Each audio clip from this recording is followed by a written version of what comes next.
Now, more than 500 flights at Logan were either canceled or delayed today. High winds forcing 2 ground stoppages, keeping all planes on the ground for hours. WBC's Paul Burton is live for us at Logan tonight, where travelers, Paul, have little choice but to just sort of wait things out.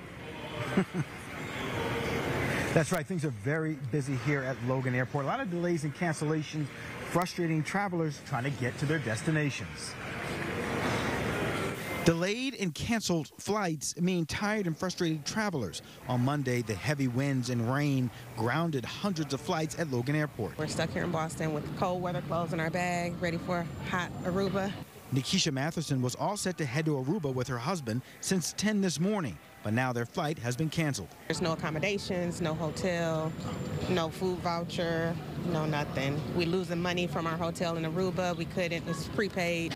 They spent Monday at the airport working feverishly to switch airlines. I'm trying to make lemonade out of these lemons. Pat and Gay Morse were visiting their daughter in New Hampshire and heading back to Jacksonville. They said the ride to Logan Airport was treacherous. It was so bad. I mean, sheets of rain, wind, torrential winds. And we're like, we made it. We made it to the airport. Only to be delayed. We were contemplating taking our toiletries out of the suitcase, put it in a portable bag, and check our bags and hope for the best. Flight officials say more than 200 flights into and out of Logan were canceled, and more than 300 were delayed.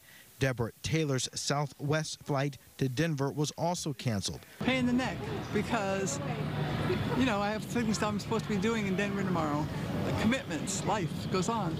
And I guess the lesson I'm learning is that you always get the first flight in the morning and nonstop. At one point in Terminal C, the line at the JetBlue help desk became so long it wrapped halfway around the terminal. I knew it was probably going to be some delays. It was pretty miserable out there.